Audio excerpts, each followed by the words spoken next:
Boa noite, irmãos e irmãs. Graça e a paz do Senhor. Diga comigo assim: Jesus Cristo tem a última palavra sobre a minha vida. Jesus Cristo tem a última palavra sobre a minha vida. Amém. Abra sua Bíblia no livro de Hebreus, no capítulo 1. Hebreus, capítulo 1.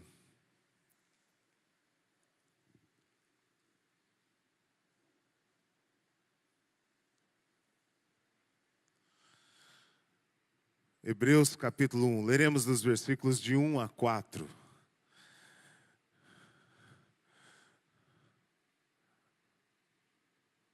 Irmãos, nesse momento vamos ouvir a palavra de Deus através de mim, apesar de mim. A palavra é do Evangelho, a palavra é do Cristo vivo. A palavra de Deus e a voz de Deus é que faz diferença no nosso coração. É o que muda, é o que transforma. Então, abra o seu coração para ouvir a voz de Deus falando comigo e com você. Havendo Deus outrora falado, há muito tempo Deus falou muitas vezes e de muitas maneiras aos nossos antepassados e por meio dos profetas. Mas nestes dias, últimos dias, falou-nos por meio do Filho, a quem constituiu herdeiro de todas as coisas e por meio de quem fez o universo. O Filho é o resplendor da glória de Deus, é a expressão exata do seu ser, sustentando todas as coisas por sua palavra poderosa. E depois de ter realizado a purificação dos pecados, ele se assentou à direita da majestade nas alturas, tornando-se tão superior aos anjos, quanto o nome que herdou é superior ao deles. Palavra do Senhor para o nosso coração, para alimentar a nossa alma. Você acredita que Deus fala? Amém? Deus fala. Deus falou. Havendo Deus outrora falado, ou no passado Deus falou.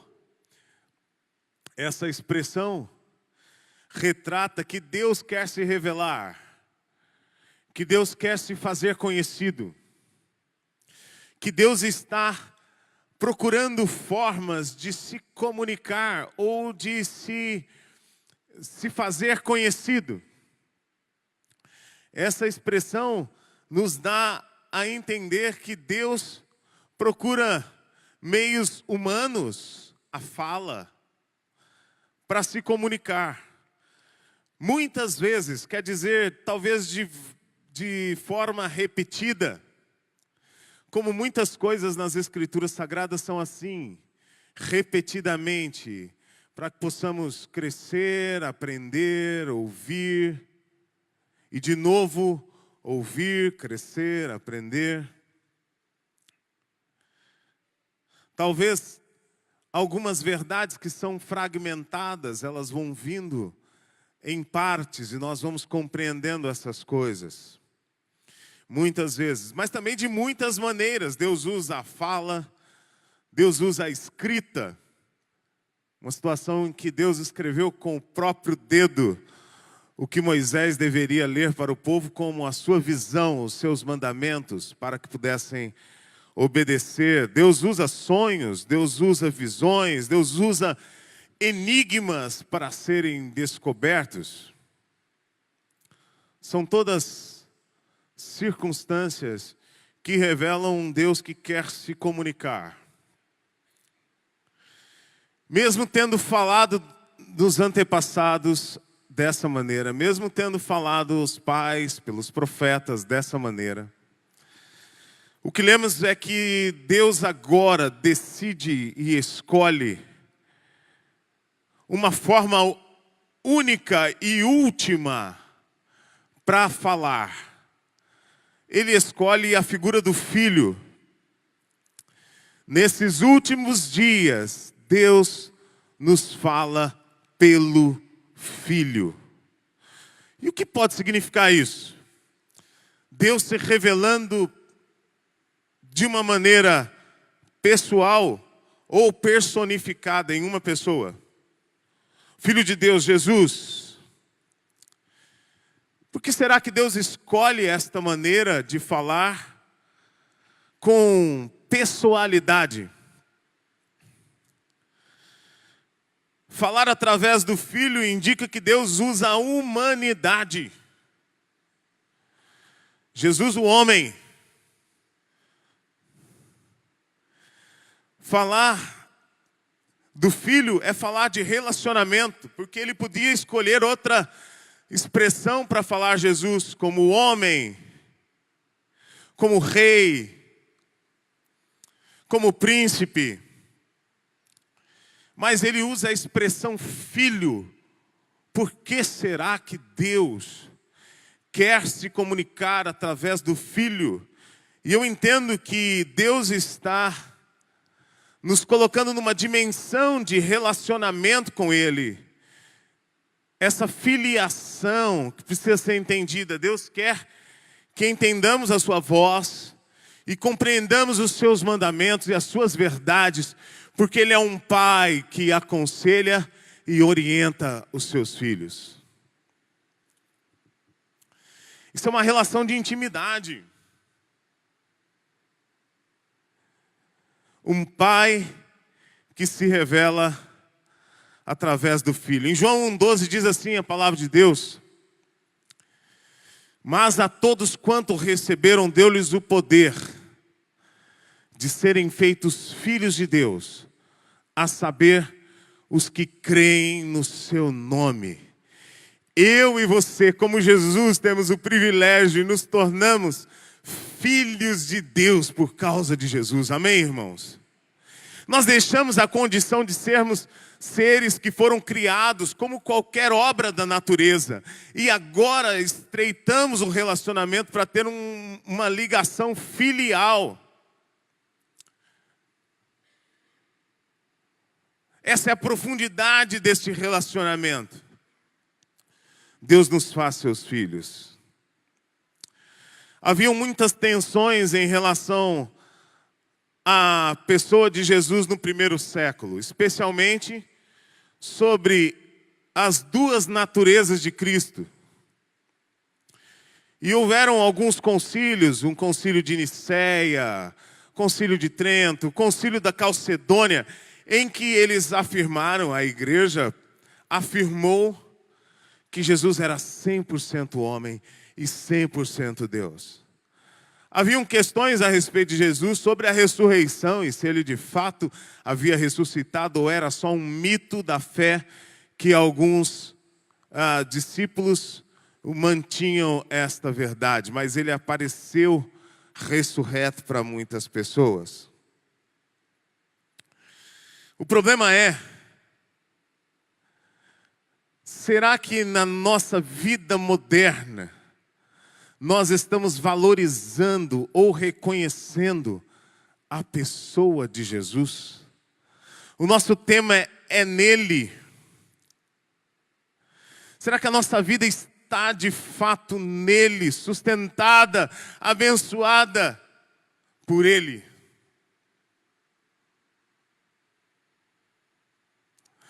E é tão interessante que Deus está apresentando Jesus, falando a respeito de si e dizendo, através do Filho, olhem para mim.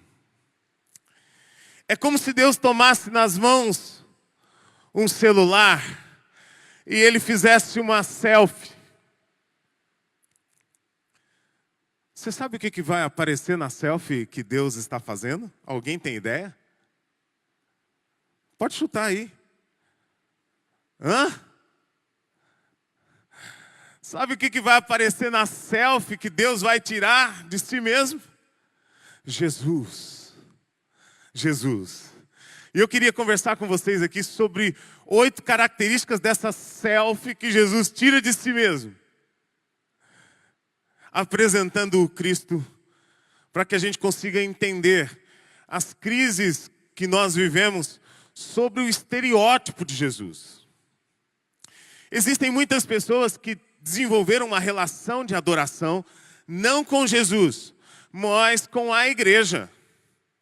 Existem pessoas que estão vinculadas à adoração, à igreja ou às bênçãos que recebe, e não à pessoa do Cristo. Pessoas que até são fiéis, são assíduas, são perseverantes, às vezes numa atividade religiosa, mas não adoram o Cristo. Adoram um estereótipo.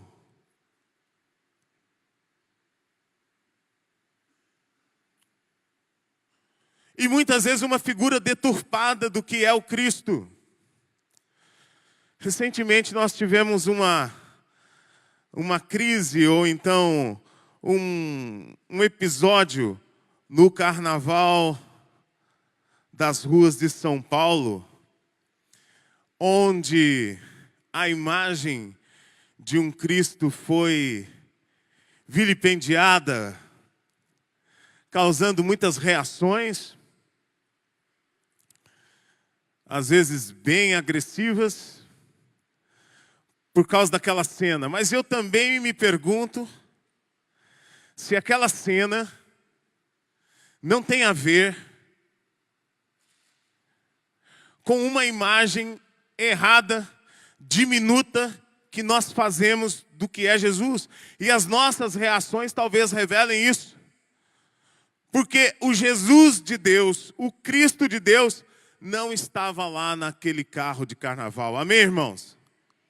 O Cristo de Deus não sofreu lá agulhadas para que pudessem ser envergonhados. O Cristo de Deus não estava lá. Amém, irmãos? E muitas pessoas às vezes até diminuem o poder, como se aquilo fosse algo tão forte, descaracterizasse o cristianismo. E isso é o nosso engano, e esse é o nosso equívoco. É claro que no Código Penal, no artigo da nossa Constituição brasileira, diz assim: escarnecer alguém publicamente por motivo de crença ou função religiosa, ou impedir ou perturbar as cerimônias ou prática de culto religioso, vilipendiar publicamente um ato ou objeto de culto religioso é crime. De 1 mês a 1 ano de detenção. Eu achei um absurdo sobre alguns aspectos. Mas as reações também me deixam perturbado. Pessoas que estão diminuindo o poder, o senhorio e a grandeza do próprio Cristo. E quando nós olhamos para essas marcas do Cristo, essas 8 marcas, e eu gostaria de rapidamente tratar com vocês, a gente vai colocar Cristo no verdadeiro lugar onde Ele deve estar, no centro de todas as coisas. Nós cantamos aqui hoje que Jesus é o centro. Aliás, nós cantamos canções lindas. Essa canção, Eu Te Louvarei, é uma canção que foi gravada pela primeira vez do Danilo Monteiro, lá de Costa Rica, que nós vamos visitar nessa semana. Então, um abraço ao Danilo Monteiro, um abraço aos irmãos aí da internet que estão nos assistindo, né?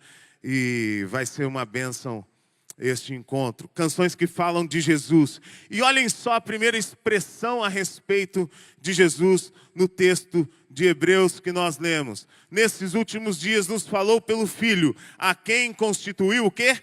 Herdeiro de todas as coisas. Vamos falar juntos? herdeiro de todas as coisas. Meus irmãos, Jesus, ele tem a supremacia. Ele tem todo o poder nas suas mãos. A Bíblia diz lá em Mateus: toda autoridade me foi dada no céu e na terra. Ele é o herdeiro de Deus, ele é o primogênito, ele é o filho do rei. Ele é quem vai assumir isso aqui. Tudo está nas suas mãos. Ele já assumiu, ele é o herdeiro de todas as coisas. Essa é a posição de grandeza. Essa é a posição de autoridade, essa é a posição de governo de Cristo sobre a minha vida, sobre a vida da igreja, sobre a história do universo. Portanto, não é o Cristo que é zombado nas ruas. Não fiquem preocupados em se tornarem advogados de Jesus e tentar defendê-lo. Ele não precisa da nossa defesa. Ele é o Rei dos reis e Senhor dos senhores. Amém, igreja? E nós precisamos entender isso. Às vezes a nossa sociedade moderna tem diminuído o poder e a grandeza de quem é Jesus. Ele é o herdeiro de todas as coisas. A outra palavra aqui no livro de Hebreus que diz que ele fez o universo. Olhem só, pela qual também fez o universo. Ele é o Criador de todas as coisas. No princípio criou Deus os céus e a terra, porém era sem forma e vazia, e o Espírito de Deus pairava sobre a face do abismo. E disse Deus: haja. E com a palavra do poder de Deus, tudo que foi feito se fez. Quando você lê lá no Evangelho de João, no princípio era o Verbo, e o Verbo era Deus, e o Verbo estava com Deus. Ele estava no princípio da criação de todas as coisas, e todas as coisas foram feitas por intermédio dele.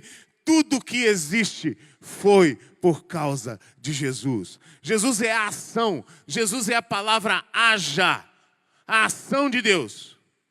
Ele é o Verbo. Amém, irmãos?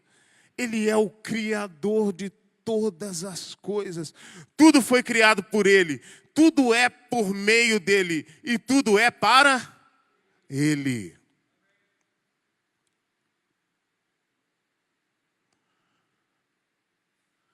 Jesus é o resplendor da glória. Olhem aí essa expressão linda. Ele que é o resplendor da glória. A glória de Deus se manifestava de algumas formas, como eu já disse, Deus falava de várias formas e de várias maneiras. Uma dessas maneiras era o Shekinah. O Shekinah era a presença manifestada, poderosa de Deus. A luz da Shekinah, da presença de Deus, era tão forte que os homens não poderiam olhar, não poderiam enfrentar, se colocar diante dela. Tinham que se curvar, caíam ao chão. O resplendor da glória de Deus. Essa expressão resplendor também era usada para a palavra de Deus quando ela foi escrita. Os rolos do livro estavam guardados na arca da aliança. E quando a arca chegava, as pessoas se curvavam, não podiam nem tocar naquela arca. É de tanta glória e de tanto resplendor. No período interbíblico, que é entre o Antigo Testamento e o Novo Testamento, os historiadores falam que se usava uma expressão do resplendor da glória, como se fosse o livro das sabedorias ou o livro de Salomão, talvez os provérbios, dizendo que naquela palavra tinha um resplendor, porque tinham orientações sábias. E aqui o autor de Hebreus, que conhece muito bem o contexto do Antigo Testamento, ele diz que Cristo é o resplendor. Existem pessoas que às vezes adoram um livro, mas não entendem que o objeto da nossa adoração não é a Bíblia, mas é o Jesus da Bíblia. Eu quero aqui fazer Uma observação sobre isso. Como às vezes nas nossas práticas religiosas, nós desfocamos, nós não acertamos bem as lentes dessa fotografia e a imagem de Jesus fica embaçada. Numa igreja reformada, isso da tradição reformada, o púlpito não fica no centro. O púlpito fica aqui ao lado, desse lado esquerdo. Do outro lado fica a pia batismal, dizendo do novo nascimento, explicando da nova vida em Cristo. Vocês sabem o que fica no centro? No centro fica a mesa, que lembra do sacrifício do próprio Jesus. A palavra deve explicar o que está no centro. O lugar da palavra é o de explicação de quem é Jesus. Existem pessoas que têm adoração pela palavra, mas não têm adoração a Jesus. Existem pessoas que abrem a Bíblia no Salmo 91, mas isso não significa absolutamente nada. Jesus não é o seu protetor, aquele que te guarda. Existem pessoas que, como um mantra, repetem versículos da Bíblia, da palavra de Deus, mas a palavra de Deus ainda não penetrou na alma, nas ações, nas atitudes. Tem adesivos da palavra de Deus, evangélicos, mas que não estão focados no Cristo. Talvez esses elementos podem nos ajudar a aprender um pouco mais como a Bíblia explicando o sacrifício, como o batismo e as outras coisas que acontecem no nosso culto. Mas tem algumas pessoas que se chocam. Não pode mexer na mesa da ceia. Não pode comer o pão que depois da ceia estavam as crianças brincando. Isso é um sacrilégio. Existem distorções religiosas que não têm nada a ver com a vida e com a fé cristã. E nós precisamos compreender isso, irmãos. Jesus é muito mais do que isso. Jesus é muito mais do que essa imagem que nós projetamos. Toda e qualquer ideia que você tem sobre Jesus, apaga, porque está errada. Você não vai conseguir definir totalmente. Deus é quem define Jesus. Porque Deus, quando tira uma selfie, o que aparece na selfie é a pessoa de Jesus, o resplendor da sua glória. E nós tocamos então nesse problema da idolatria, de nós adorarmos outros elementos que não sejam a Jesus, ou figuras que parecem a Jesus, e nos ofendemos ou ficamos chateados porque atacaram a imagem do que nós construímos, que é Jesus, e não o próprio Cristo.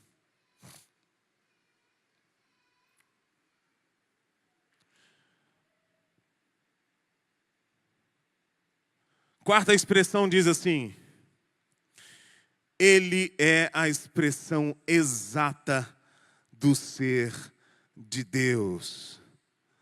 Expressão exata do ser de Deus. Diga comigo, expressão exata do ser de Deus.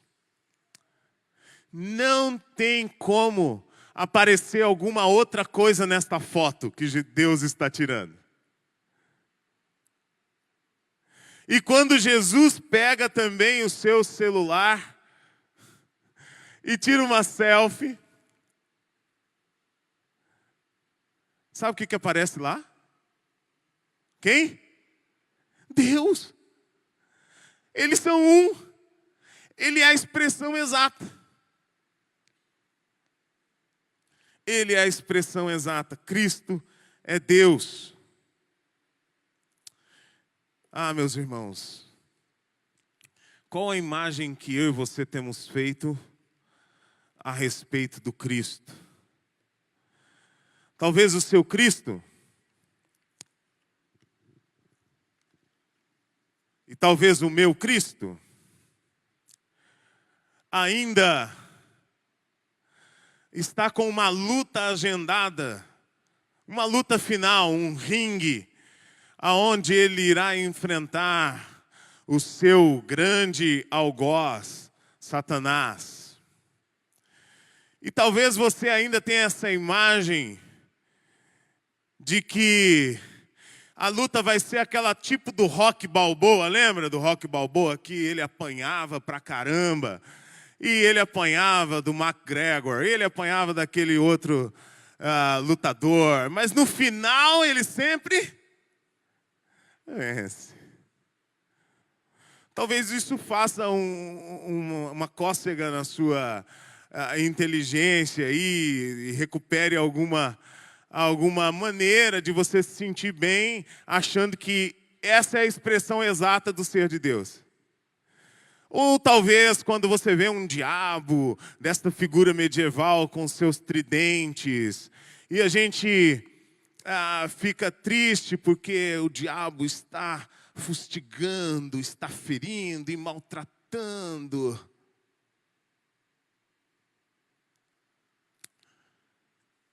Esse talvez seja o meu Deus, esse talvez seja o seu Deus, esse talvez seja o Deus medieval que a história pintou para você. Mas eu quero dizer que o Cristo de Deus, ele é vencedor. O Cristo de Deus já lutou essa luta aí, e ele já venceu. Aleluia, irmãos. Ele esmagou a cabeça da serpente. A expressão exata de Deus é Jesus e é o Cristo vencedor. Essa luta não está acontecendo mais e nem irá acontecer, viu? Eu sinto você que comprou ingresso para ver essa luta aí, está querendo assistir de camarote. Eu quero te avisar, essa luta já foi ganha. E Jesus Cristo esmagou a cabeça da serpente. E que o povo que aceitou esse Cristo vencedor tem que dizer um glória a Deus. Ah, vocês estão aqui. Que bom. Nosso Cristo não está lá. Quinta expressão, ele é o sustentador de todas as coisas. Pela palavra do seu poder. Aqui vai a grande diferença entre o que muitos ensinam como se Deus tivesse criado o universo, e algumas religiões são unânimes em falar isso. Que Deus é o grande arquiteto do universo. Mas dificilmente assumem que Deus está sustentando o universo com a palavra do seu poder. Que Deus tem o conhecimento de todas as coisas. E que Ele não perde a soberania mesmo em todas as tragédias ou desgraças que acontecem na minha vida ou na sua vida, ou abalos sísmicos que aconteçam no planeta e fora do nosso planeta e nos outros planetas que nós não sabemos se existem vida, mas Ele sabe porque Ele que criou todas as coisas. Amém, gente? E nós não vamos colocá-lo na nossa caixinha de compreensão, porque Ele é o sustentador de todas as coisas. Então Deus não perdeu o controle, viu? Deus está no controle de todas as coisas. Deus controla o diabo. Deus controla Satanás. Ele está repreendido em nome de Jesus. Ele está guardado, aprisionado e vai ter sua paga por causa do poder de Jesus.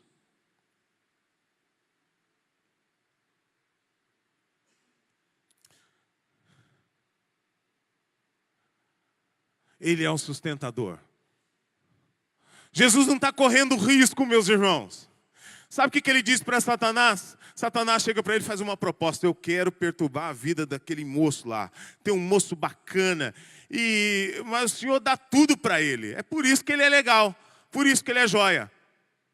Se eu tirar as coisas da vida dele, o diabo fazendo proposta para Deus, se eu tirar as coisas da vida dele, eu acho que ele não vai te seguir. Ah, é? Então pode tirar. Eu deixo você agir na vida dele. Só que você não vai tocar na vida dele, você vai tirar essas coisas todas. Sabe o que acontece? Uma declaração linda do livro de Jó. No final dos seus capítulos diz lá: eu sei que o meu Redentor vive e em breve se levantará. Você pode dizer isso para a dificuldade que você está passando. Diga isso bem forte aí dentro. Vamos lá. Eu sei que o meu Redentor vive e em breve se levantará. Talvez na sua fé ainda é muito difícil de compreender, porque você deu tanto poder ao diabo e às vezes Cristo está lá ainda com a luva de boxe, todo machucado. Então é bem difícil às vezes algumas pessoas compreenderem essa imagem vencedora e aonde Satanás está e qual é o lugar dele. Mas a Bíblia diz, nos próximos versículos aí do livro de Hebreus, que ele está debaixo do estrado dos seus pés. A Bíblia diz que ele é o pai da mentira. A Bíblia diz que Lúcifer e seus anjos, 1/3 dos anjos do céu foram expulsos e vão ter condenação eterna.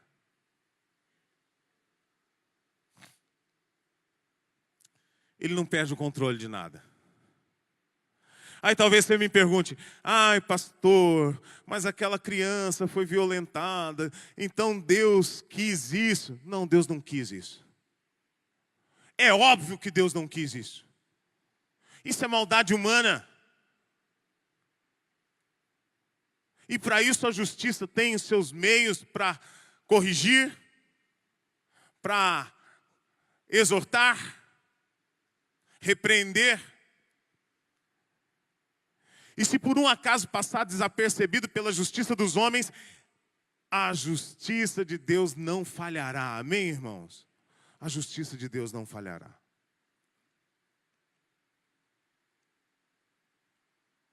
Às vezes o sofrimento, e quando a gente está passando por ele, é muito difícil de suportar. E eu quero dizer para você: Deus é o sustentador de todas as coisas. Deus está com você. Deus está comigo. A tua vara e o teu cajado me consolam. Porque ainda que eu ande pelo vale da sombra, eu não. Por quê? Tu estás comigo. Deus está conosco.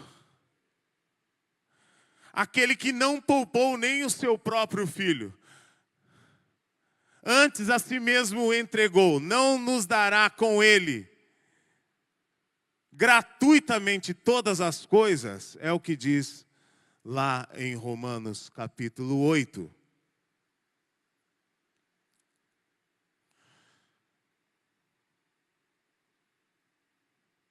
Purificação dos pecados. É interessante que o verbo agora muda. Uma ação no passado, Deus falou, agora ganha também o perdão para o passado, mas o perdão na nossa vida, dizendo assim, a expressão: depois de ter feito a purificação dos pecados.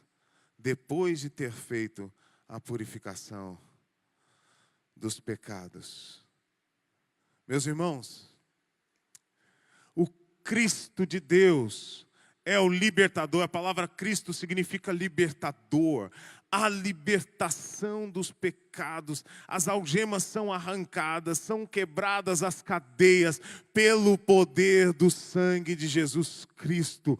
Há perdão para aqueles que se arrependem, aqueles que buscam a Deus. O Evangelho é poderoso e pode perdoar a minha vida e a sua vida.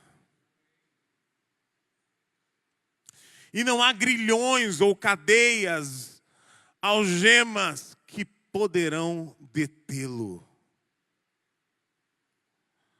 Esse é o Cristo perdoador.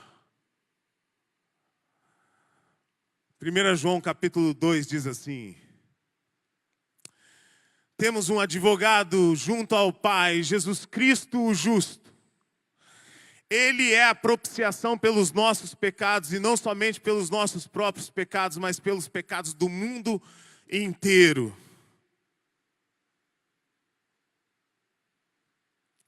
Se confessarmos os nossos pecados, Ele é fiel e justo para nos perdoar os pecados e nos purificar de toda injustiça.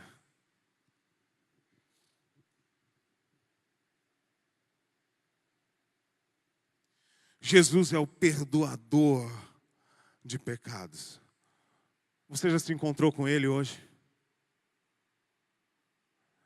Ou o estereótipo que você tem de Jesus é de um castigador que vai te repreender, e por isso você não se aproxima, e por isso você fica de longe, simulando uma atitude de respeito por causa de um estereótipo errado, danoso, esquisito, que alguém plantou na sua cabeça e você continua cultivando.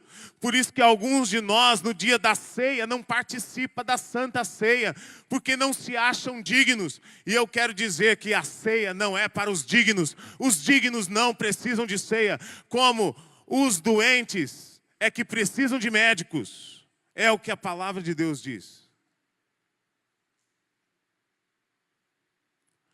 Gente, isso é uma boa notícia. Você tinha que estar dando glória a Deus, pulando. Aleluia. Eu sei, presbiteriano pula por dentro, né?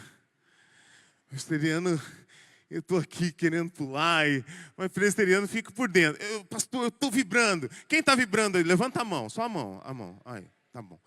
Mas é por dentro, não é verdade? É por dentro, é aquela alegria contida. Eu não estou julgando ninguém, não. Eu sei, eu sou presbiteriano. Amém, presbiterianos? Mas a alegria é grande, não é? Essa é uma boa notícia, gente. O Cristo perdoou os nossos pecados. Ele morreu por isso. Custou a sua vida. Custou sua vida. Há um livro histórico que se chama Quem Matou Jesus? Dominique Croissant. Quem matou Jesus? Durante muito tempo eu fiquei pensando nesse tipo de respostas para essa pergunta. Algumas pessoas gostam e preferem se sentir emocionadas quando ouvem que Jesus foi perseguido pelos judeus, pelos líderes religiosos. E por isso você precisa enfrentar as suas perseguições. Como se não bastasse, os judeus o entregaram nas mãos dos romanos. E tem gente que acha que o Império Romano, com toda a sua perseguição, Jesus nos ensinou. Quem matou Jesus foram os romanos. Não, eles lavaram as mãos. Isso é problema de vocês. Vocês resolvam aí. Aí jogou para o povo. Joga o assunto, a questão popular. O povo vai decidir. O que vocês querem? Cristo ou Barrabás? Podia soltar um bandido lá, alguém que estava preso e condenado há muito tempo. O que o povo escolheu? Solta o Barrabás, prende esse daí. Quem matou Jesus? Durante muito tempo eu pensei que quem matou Jesus foram os nossos pecados. Quem assassinou Jesus foram os nossos pecados. E há uma verdade nisso. Porque para que eu e você pudéssemos gozar da vida eterna, para que eu e você pudéssemos ter acesso junto ao Pai, para que eu e você pudéssemos entender que Ele é o caminho, a verdade e a vida, e ninguém vai até Deus se não for por Ele, para que eu e você pudéssemos entender que é pela graça que sois salvos, mediante a fé, e isto não vem de vós, não é de obras, para que ninguém se glorie, pois somos feitura dele, criados em Cristo Jesus para as boas obras pelas quais Deus de antemão preparou para que andássemos nelas. Para que eu e você pudéssemos compreender tudo isso, Cristo morreu. Não sabe quem o matou? O Pai.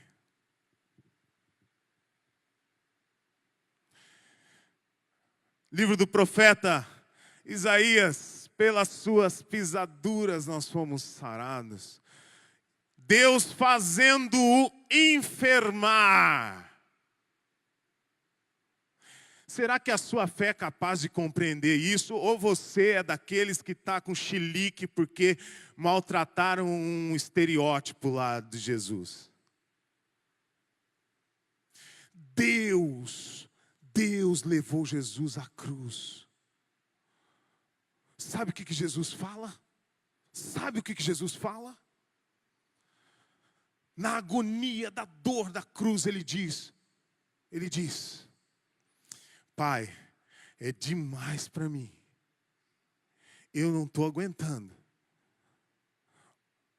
Se possível, passa de mim esse cálice. Eu não aguento tomar até o fim.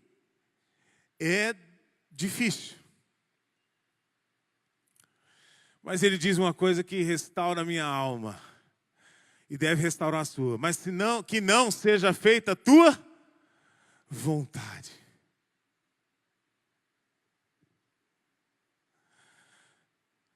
A nossa cristologia moderna e a nossa maneira de lidar com os filhos diz muito bem como nós agiríamos se fosse Deus. Ah, meu filho, não precisa morrer não. Tadinho, você está sofrendo, né? Essa é a geração, como às vezes nós temos criado. Mas era necessário que alguém puro, santo, imaculado, sem culpa, sem mancha, o Cordeiro de Deus que tira o pecado do mundo, viesse a se entregar por mim e por você. E glória a Deus por isso, amém, irmãos? Louvado seja o nome do Senhor. Esta é a imagem da fotografia de Deus em Jesus. Última expressão. Ele é superior aos anjos. Superior aos anjos, porque foi-lhe dado um nome. Ele herdou um nome mais excelente do que o nome anjo.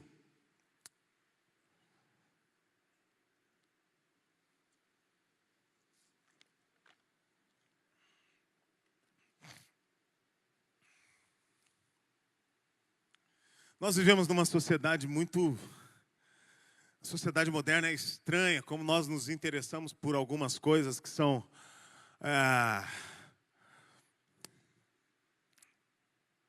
fake news, por exemplo. Nós adoramos fake news. Como nós damos bola para fake news? Vocês já observaram isso? Como fake news tem invadido as nossas vidas. Tentaram lançar alguns fake news sobre Jesus. Entendeu? Que ele não era criador de coisa nenhuma.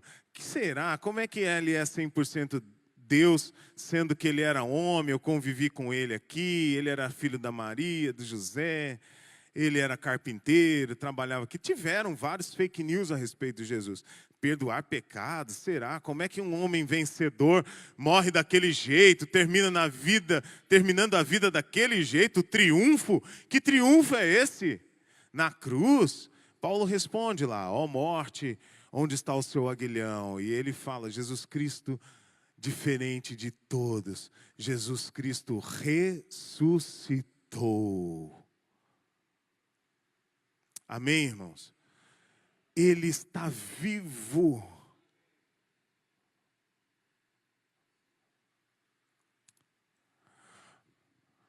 Os guardas não puderam detê-lo. A cruz não pôde detê-lo, ele não está mais lá. O túmulo não pôde detê-lo, ele não está mais lá. Porque o nosso Rei vive, o nosso Jesus ressuscitou. Aleluia, gente. O nosso Cristo é vivo. O Cristo de Deus é vivo.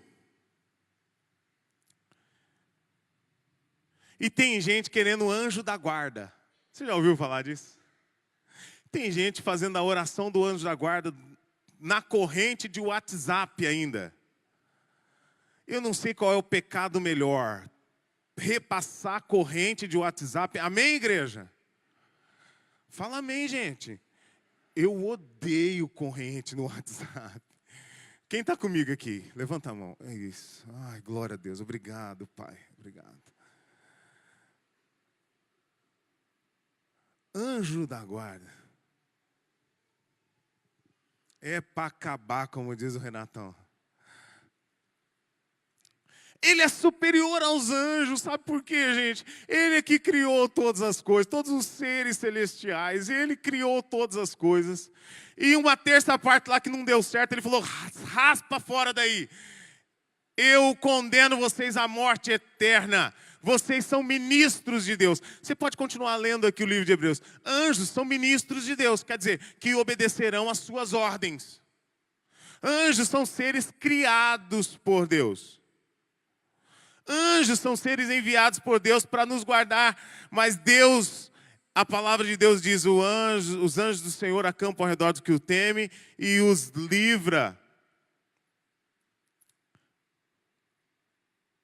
Mas eu quero dizer para você que a pessoa do Cristo é libertadora. A pessoa do Cristo é superior aos anjos. Não existe nenhum anjo, e anjo não poderia ter o nome Jesus, porque não pode, anjo não é humano. Anjo não se casa, não se dá em casamento. Não tem sexo. Anjo não teve a oportunidade de ser humano e de saber o que é humanidade, o que é carne e osso, de que saber o que é sangrar.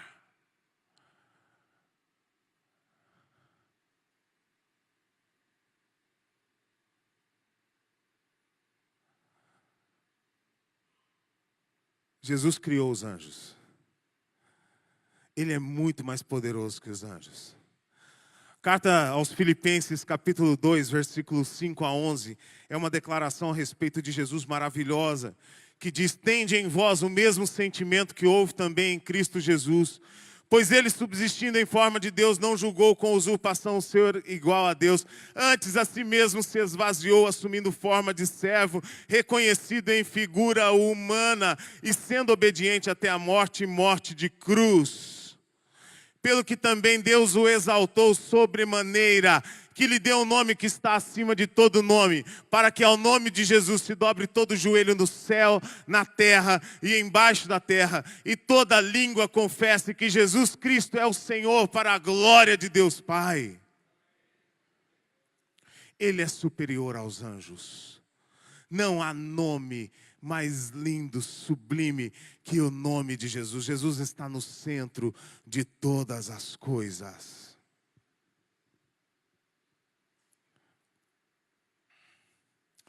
Eu queria terminar lendo um texto de Colossenses. É lindo esse texto, lindo.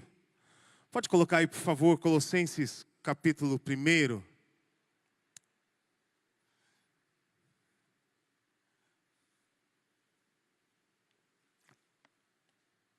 Eu queria convidar você a declarar essas verdades com uma oração de fé e de júbilo, porque há afirmações aqui que merecem um glória a Deus. que merece a nossa alegria, a nossa expressão. Eu sei que alguns é bem lá dentro, tudo bem, continua assim. Mas se você conseguir falar, vamos comigo. Pois Ele nos resgatou do domínio das trevas e nos transportou para o reino do Filho do seu amor. Amém? Glória a Deus. Em quem temos a redenção, a saber, o perdão dos pecados. Glória a Deus. Ele é a imagem do Deus invisível, o primogênito de toda a criação. Pois nele foram criadas todas as coisas nos céus, na terra, as visíveis, invisíveis, sejam tronos, viu? Soberanias, poderes ou autoridades, todas as coisas foram criadas por Ele e para Ele. Saibam disso todos os governantes dessa terra. Vocês não são donos de nada. Deus é quem criou todas as coisas. Ele é antes de todas as coisas. E nele tudo subsiste. Ele é o cabeça do corpo, que é a igreja. Ele é o princípio, o primogênito dentre os mortos. Sabe por quê? Porque ele ressuscitou, ele é o primeiro. Para que em tudo tenha a supremacia. Aleluia. Pois foi do agrado de Deus que nele habitasse toda a plenitude. Por meio dele, reconciliasse consigo todas as coisas, tanto as que estão na terra quanto as que estão nos céus, estabelecendo paz pelo seu sangue derramado na cruz. Aleluia, louvado seja, Senhor, o teu nome. E antes, vocês estavam separados de Deus, e na mente de vocês eram inimigos por causa do mau procedimento de vocês. Mas agora, Ele os reconciliou pelo corpo físico de Cristo. Amém, gente? Mediante a morte, para apresentá-los diante dele, santos, inculpáveis e livres de qualquer acusação.